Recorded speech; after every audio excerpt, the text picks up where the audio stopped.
자, 테일러라는 사람은 문학은 아동기 경험의 폭을 넓게 보충해 준다라고 했습니다. 이것도 앞에서 우리가 여러 사람들이 했던 얘기들이에요.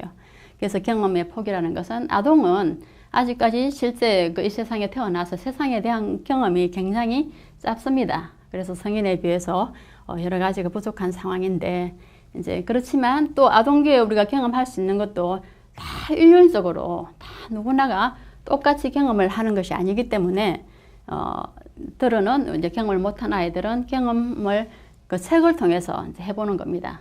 그래서 우리가 이제 그런 것들, 그런 의미에서 이제 아동문학은 굉장히 가치 있는 이제 그 아이들에게 하나의 매체라고 이제 얘기를 하는 겁니다. 그리고 이제 심미적 감상과 창조적 표현 능력을 길러준다. 이것도 우리가 앞에서 계속 언급했던 내용들입니다. 그리고 이제 아동들이 살고 있는 세계에 대해서 이제 다른 시각에서 볼 수 있도록 도와준다라고 했습니다. 그래서 이제 내가 보는 그 좁은 견해가 아닌 내가 사는 세상에 대한 것만 보는 것이 아니라 문학 활동의 경험을 통해서 또 다른 세계를 볼 수 있는 좀 폭넓은 시야를 가질 수 있는 그런 능력을 우리가 문학을 통해서 이제 터득할 수 있다라는 그런 내용입니다. 그리고 이제 아동과 성인간의 소통의 기회를 제공한다라고 했습니다.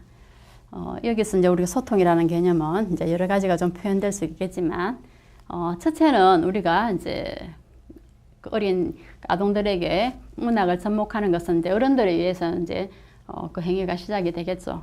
그래서 아직 글을 모른다든지 또 뭐 그림에 대한 이해가 없을 적에 어른들이 이제 접목시키면서 아이와 같이 이야기를 나눈다든지, 또 들으는 아이가 책을 읽어달라고 요청을 하면 또 아이의 수준에 맞게끔 뭐 책을 글자를 그대로 읽는 것이 아니라 이제 스토리텔링해서 애의 수준에서 편안하게 들을 수 있는 이제 그런 그 방법으로 아이들에게 책의 내용을 들려준다든지, 이제 그러면서 아이와 서로 교감한다는 것이에요.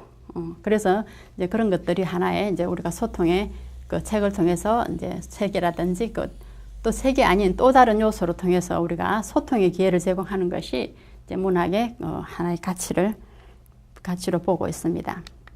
그리고 이제 경험을 같이 나누고 또 공감하고 또 사회적인 이제 유대감과 뭐 전통적인 경험의 폭을 우리가 이제 공통적인 경험의 폭을 갖도록 도와준다라고 했습니다. 그래서 여기서 우리가 이제 유대라든지 공통적인 경험 이런 것들은 서로가 이제 이해의 폭을 좁힌다라는 거죠. 서로 공감할 수 있고 뭐 성인과 또 아동이 물론 그 여러 가지 측면에서 우리가 좀 단절된 부분도 있겠지만 그 문학 작품을 통해서 우리가 그 단절된 상황, 그리고 아이들이 살아온 세상과 어른들이 살아왔던 세상과는 굉장히 괴리가 있을 수도 있습니다. 어른은 아동기를 경험을 했지만 아직 아동은 성인의 삶을 경험을 해보지 않았습니다. 그래서 아동들은 어쩌면 어른들의 어떤 행동이라든지 또 어른들이 살고 있는 모습에 대해서 이해가 굉장히 부족할 수가 있습니다. 그렇지만 우리가 이 문학작품 활동을 통해서 그런 것들에 대한 어떤 갭을 좀 줄일 수가 있고, 또 이제 그 작품 같이 성인과 같이 우리가 작품을 읽고 얘기 나누는 과정에서 또 어른들의 삶을 조금 엿보면서 어른들의 삶도 우리가 이해를 할 수 있다는 것입니다.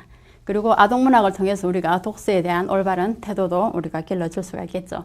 아까 제가 독서에 대한 미리 이야기를 드렸죠. 너무 어린 영유아에게 그 활자가 많은 그런 책을 접목시키기보다는 차라리 거리 없는 그림책 같은 걸 접목을 시킨다라는 것. 그리고 그것이 잘 우리가 형성이 되면 나중에 아이들이 책에 대한 관심도 지속적으로 가질 수 있고 책을 굉장히 긍정적으로 받아들일 수 있다는 겁니다.